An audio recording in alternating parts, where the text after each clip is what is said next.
Hello, everyone, and welcome to the top four of the Pokemon TCG World Championships. I'm Josue, Crim's Rojano, and with me is my partner in crime, Kyle Pooka Sucevich.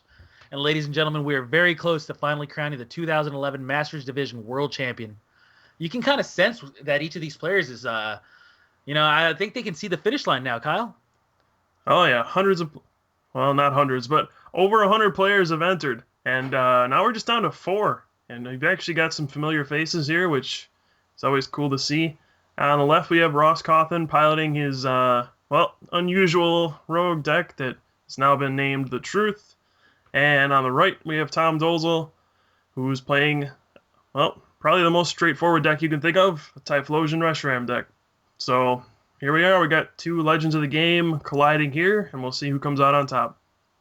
Yeah, I don't know how you can just say that it's cool that these guys are playing with each other. We're looking at the perennial champions when it comes to Pokemon. Ross Cawthon, always a contender when it comes to the World Championships. It seems like he's always in the top cut, and he's always just battling it out for the World Championships. And then we have Tom Dolezal, who's always always duking it out for the U.S. National Championships, which is always the largest tournament in the entire world. Mm-hmm. Yeah, I mean, you say these guys are like perennial champions, but it's kind of weird when you discuss like who are the top players in the world. These guys don't always come to mind first. They're kind of quiet players that are just always kind of around doing well. When you think of like huge names in the game, you think maybe Ness or Yamato, but I mean, let's look at what these guys have done. This is the second time Ross Cawthon's been in the top four at Worlds. He's a second place finish already. Here he is again. And, Tom, he's made top 8 at U.S. Nationals twice, takes second and third.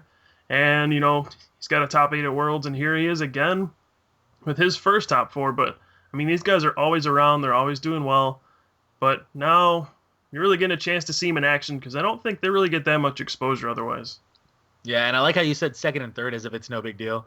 He took second and third at U.S. Nationals too. All in a day's work. Yeah. But anyways, let's get into the decks because the deck choices here are really going to play a big role in the matchup because there is such a disparity when it comes to who's a favorite and who's not, just based on deck choice alone.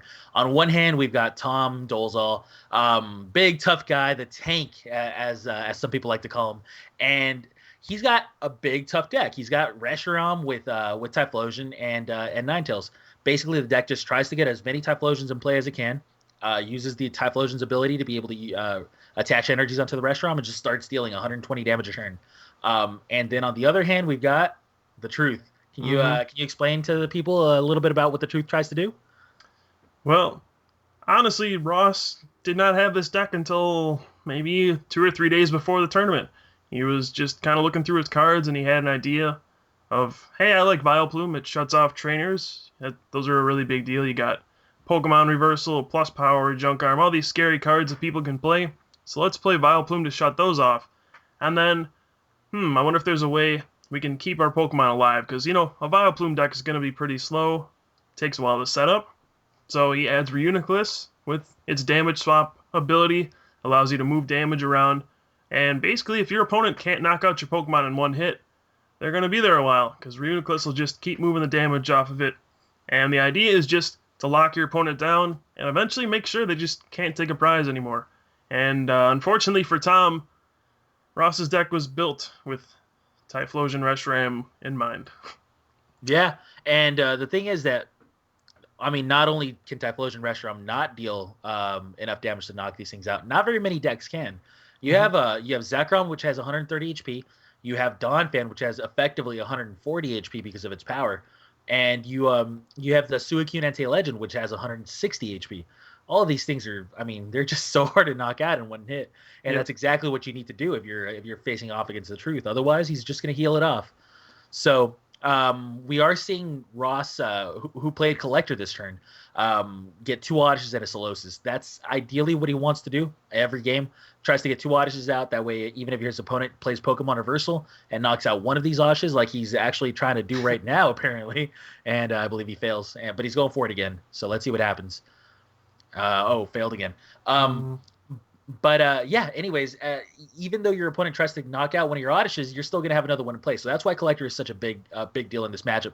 And if your opponent does knock out one of your Pokemon, what happens then? Well, Ross's deck, like I said, is very slow. So he's just going to play with that in mind. And he plays 4 Twins, which only works when you're losing. So he actually kind of encourages his opponent to take the first prize, because then it allows him to play Twins, where he can search for any card. Because, his deck takes a lot to set up. There's 2 Stage 2 Pokemon you need to get going, in addition to your attacking Pokemon. So you need these Twins just to search through your deck and grab all the stuff you need. Now, we did see something interesting happen on Tom's turn. He did play a Juniper, but he had to discard a Quilava. That could end up being big if Yeah. that Oh happens. man. Yeah. We just saw a rare candy Vileplume out of Ross on his, I believe, second turn. Mm-hmm. I believe this was Ross's second turn. So Yep. he gets his ideal start. He now has a Vileplume in play, even without having to use Twins. And now Tom can't play Rare Candy anymore. I mean, along with Communication and all his other trainers, but Rare Candy's the big deal. Your opponent, I mean, if you're Typhlosion, you're probably not going to be running very many Quilavas. You tend to rely a little bit more on Rare Candies. And without the Rare Candy at your disposal, you're not going to really be able to evolve very many Typhlosions. And that's what your entire strategy relies upon. So right off the bat, Ross is a huge advantage. I can't even stress how big this advantage is right now. Right, unless Tom plays a third Quilava, which at this time most people would not. He won't be able to get 2 Typhlosions out, and honestly, Typhlosion Reshiram deck does not really get into motion until there are 2 Typhlosions in play. You can get 1, and that'll be good for a little while, but you need to start getting a second one out before you can really do anything, so that Quilava being discarded, in addition to the Vileplume coming out so early, that's really going to hamper Tom's ability to do anything for the whole game. And now we're going to see Ross just take it slowly, plays Pichu, uses Playground, and gets a Cleffa. So obviously his hand's not very good, and he's going to be trying to set up a little bit more. Exactly. It never ceases to amaze me how some people shuffle, by the way. I know this is a little bit out of, out of the blue, but these guys are such good players, and their shuffling techniques are just so awkward. But anyways, that doesn't actually matter in this game. What does matter is that Playground actually got Tom a couple of Reshirams, or he now has 2 Reshirams in play, I'm sorry, and he now has 2 Cynicals in play. Now, I don't believe he plays 3 Quilavas. I don't know his exact deck list, but I really don't think so. And, he tries to play a Communication, but he can't. But yeah, I would have kind of liked to see a Vulpix out of him, but the Vulpix must be prized because I don't think that he's going to have access to a. Oh, looks like there's a Ninetales on his bench already. Yeah, I would have wanted to see another one. I meant to say, like, I think that at least being able to evolve into a Ninetales would be nice. Yeah, I mean, one of the problems Tom has to worry about is just the fact, when you see Trainer Lock, you think, all right, no plus powers, no reversals, and as we can see, Tom's Cleffa finally wakes up, but you're worried about Rare Candy, those kind of things, but also it shuts off energy retrieval. So if Tom would keep using Roast Reveal, he might actually run out of energy to attach from his hand. So maybe just having 1 Ninetales is okay, but I can see your point about wanting to draw through your deck, especially now that you can't play Communication to search for that Quilava. He's going to have to draw into it. Exactly. Now, I don't know if the viewers noticed this, but a judge kind of just interrupted Ross real quick while he was about to begin his turn. The thing that the judge was trying to point out to Ross was that he had his Pichu in the paralyzed position instead of the sleep position. So he's trying to let him know, hey, look, he's not paralyzed, he's asleep, but he's awake now. Just letting him know. So there is kind of a sequence of wow. So now what just happened here is that I believe Ross tried to use Eek, and he's still going through the motions, and Tom's so excited that he's just trying to take his turn already, and obviously he got a little ahead of himself. He still has to cut his opponent's deck and do all that other stuff. But now we're seeing if the Cleffa's asleep, and no, it's paralyzed. No, see, that's exactly what the judge was trying to tell him, is that he doesn't go to the right, he goes to the left. But anyways, nitpicking aside, now Tom gets to use his Roast Reveal for the turn, and hopefully he'll get a Quilava in play at least. But since he's only likely got 1 in the deck, it might be a little hard to find it. Yeah, it could be even worse if that Quilava were prized. We might not see a Typhlosion the whole game, so Vileplume's effects, definitely devastating. We'll see how badly it hurts Tom. It's obviously slowed down his setup quite a bit. Usually by turn 3 or 4, you would want 1 or 2 Typhlosions out. But here, we don't even have a Quilava. We're not going to be able to see Rare Candy, so Typhlosion is very far away. And Ross is fine with this. He wants the game to be as slow as possible. He needs time to set up, and once he does, he pretty much wins.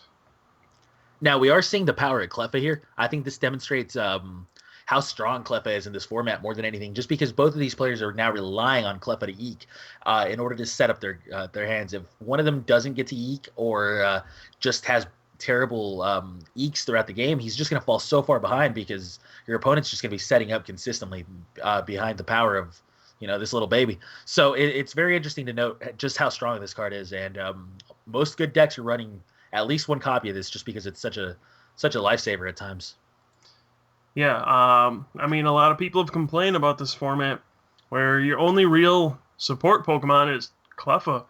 It's only got 30 hit points, but it's got the strongest support attack in the game with Eek, allows you to shuffle your hand in and draw 6. The only things that are close to what Cleffa does would be a Manaphy, which actually makes you pay an energy, and then you only get to draw 5, so it's clearly inferior to Cleffa. Yeah, what a power disparity. Yeah. It's ridiculous. It actually doesn't make a whole lot of sense, but hey, people are forced to use Cleffa just because, there's no real other option, so hey, everybody's playing it, and it's good, obviously. Yeah, so now we are trying to see Ross, who during his turns, he's going to be trying to get a Reuniclus in play. And during Tom's turn, he's going to be trying to get a Quilava in play. That's his only goal. So he's going to be eking until he finds that Quilava. And he's Junipering now. And Ross wants to see what he discarded, and it looks like he just discarded some energies and trainers. So if we do see a Quilava, wow, we saw a Quilava in Tom's hand. That is big. Now that the Quilava is in play, we're going to be able to see a Typhlosion come out on the following turn, I believe. At least I hope. And at that point, at least he's going to have that to fall back on. And as long as Ross doesn't get a Reuniclus in play, he might be able to get away with something here. Yeah, but you got to be aware, Ross could have used Eek last turn, but suspiciously he didn't. He promoted Pichu. This can only mean one thing. That's probably that he's holding on to Twins, and Tom might have just taken the bait. Yeah, I would have liked to see Tom wait here. Tom could have used very many a lot of techniques to be able to stall him for a little bit of time. He saw that he still doesn't have a Reuniclus in play. So what I would have liked to see if Tom do is just evolve to Typhlosion and slowly knock out his own Cleffa. That gives Ross the advantage in prizes. So now he can actually start attacking without fearing a Twins, at least for a little while. I would have preferred to see that instead of him just running blindly into that Twins. But then again, Tom. We haven't mentioned this, but Tom actually does so well at Nationals that we really forget that Tom just plays that one tournament a year. So he really has no idea what most of these cards do. I've seen him throughout the entire tournament just reading his opponent's cards, and they're very obvious cards like Vileplume, for example, or Reuniclus. Guaranteed he's going to really read that Reuniclus. And even though he's so naturally good at this game, it's going to come back and bite him if he doesn't understand this strategy as soon as possible. Because it's such a unique strategy that if you don't understand what your opponent's cards do, you're just going to fall so far behind, especially as soon as you see a Twins out of your opponent. You're like, oh God, he plays that card. Yeah, if you look back at Tom's history, you actually see he loses to nothing but strange decks in the big tournaments. I remember back in 2005, he lost to Sina Gaziaskar in the finals. He was playing a Metacham deck when Muck EX was the big thing on the scene. Metacham kind of came out of nowhere. He didn't really know what it did, and he lost. Even maybe 2006, the year after, he lost to Eric Innocenti's weird Raichu Exeggutor deck, and there was another weird deck that knocked him out. Probably never saw it before. Same thing in 2008. In the top 8, he lost to Colin Mall's Torterra deck. So one of Tom's weaknesses definitely is not knowing what all the cards do. He's very fundamentally sound, but when he runs into something he's never played against, he can't come up with a game plan because he just doesn't know what the cards do. He's never seen them before, and I think we might be seeing that here. Can I just take a moment to actually be in awe that you know all these things? You're like the official Pokemon TCG historian. It's pretty impressive knowledge. I've been around for a while. Well, so have I, but I don't know these things. Actually, I can remember Only useless Pokemon facts about life. Everything else I'm pretty lost on, but Pokemon's what I remember. Yeah, you're like Pokemon's version of the Rain Man. Whoa, okay. A little harsh, but sure, I'll go with it. But anyways, we are seeing a Reuniclus in play from Ross, and he does kind of have a full setup. Obviously, he still doesn't have an attacker, and that Yep. might be a pretty big deal. But he does have his Reuniclus and his Vileplume, so he technically has the lock established. Right, Now it's just a matter of I'm sorry, I apologize, but it's just a matter of getting an attacker and starting to take some prizes. That's all I wanted to say. This is the matchup where Ross can literally be down 5 prizes. Tom could be sitting at 1 prizes to Ross's 6, and as long as he gets that Suicune Entei Legend out, and he's got the Reuniclus and the Vileplume, there's nothing Tom can really do. He's just going to get knocked out every single turn by Suicune Entei Legend, and as 160 hit points, it's not going to get knocked out. So Ross knows, all right, I have the main part of my strategy set up, the Vileplume, the Reuniclus. I have Twins, where I can access pretty much everything. It's just a matter of time before I win. So he's going to just be taking his time setting up. You know, Tom doesn't play any disruption cards like Judge, I don't think, to mess with this Twins chain where he can just keep searching for stuff. And I think eventually we'll see Ross set up and win. But you never know, stuff can be prized. Or maybe he just doesn't get energy in time or something like that. But definitely Ross is in the advantage. Even though Tom has the prize lead, that can evaporate very quickly. Yeah, another really cool thing is that Ross's deck actually can. Cool. Yeah, that's not bad. But one of the cool things about Ross's deck is that he can establish a Twins chain where he just starts playing 1 Twins a turn and he just keeps finding 1 Twins in one of his cards. So instead of finding just 2 cards with Twins, as long as he's given enough time, he can find up to what 1, 2, 3, 4, 5 cards. 4, 1, 2, 3, 4. Yeah, I don't know, a lot. He can find a lot of cards with Twins. And that's just that's huge. How does that not win you the game when you have a lock established and you have a way to just completely lock your opponent out of the game? It's unbelievable, and I believe Tom's finding this out as we speak. Yeah, Tom might not have known what Ross's deck did before this game, but I think he's getting the idea now, and I don't think he likes it. Yeah, and I think it's 5. I was counting in my head right now while you were talking. Yes, it's 5. Thanks for helping me out there. You could just tell me. I didn't disagree. But yeah, so he can effectively find 5 out of the 60 cards in his deck, just by falling behind on prizes and being able to stall for a little while. So that's nothing to sneeze at. That's a pretty important thing. So we are seeing Typhlosion use Afterburner onto the active Reshiram, I believe. So we're going to be seeing a blue flare out of the Reshiram. I can't imagine him doing anything else. Yeah. So we do see 120 damage get on the field. The reason that he's using blue flare instead of Outrage, even though blue flare does not knock it out, is because he understands that at this point he just needs to put as much damage in play as possible. The only way that you're really going to be able to do anything here, even though you can't knock it out, is just to outrace the Reuniclus's damage swap ability. So if you can just keep dealing 120 damage a turn, if your opponent can't attack you, then eventually that 120 damage is going to be a pretty big deal. Yeah. Now we are seeing a Sage's Training out of Ross, and Ross plays a Blissey line for this exact reason. If your opponent tries to outrace you, you just get a Blissey in play, and you just negate so much damage out of your opponent. So we are going to be seeing Ross try to find a chance here at some point.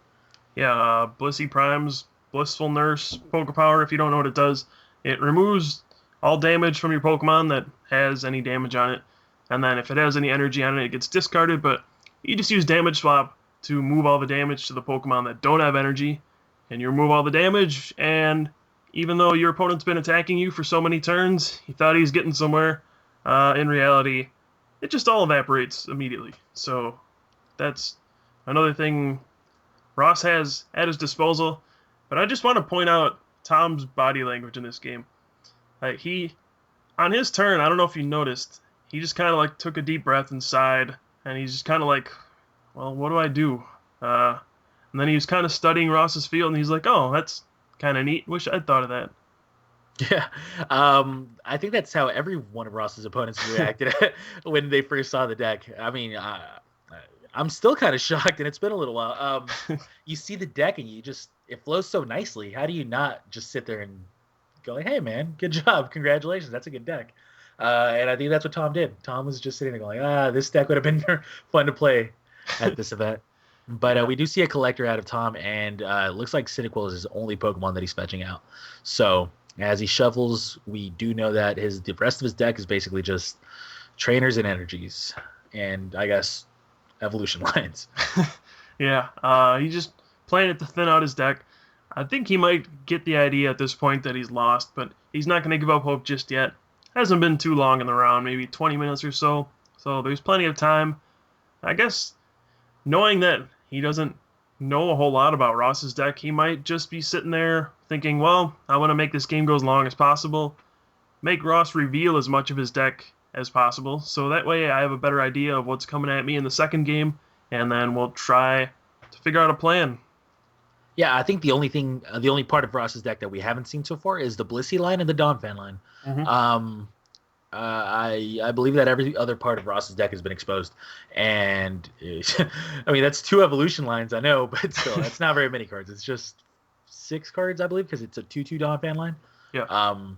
So, anyways, that's neither here nor there because it looks like Ross has completely established this lock, and as long as Tom doesn't outrace him, we are going to be seeing this game go Ross's way. Now, one thing we want to mention is that this is best 2 out of 3.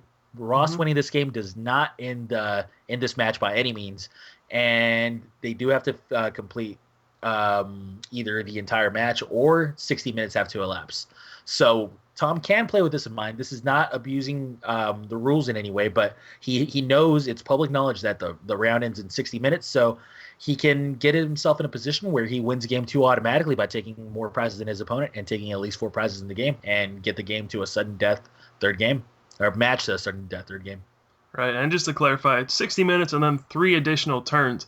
That can make a lot of difference, but yeah, after 60 minutes, time gets called, then we have 3 extra turns, and something you got to keep in mind if you're Tom, there's a time limit here.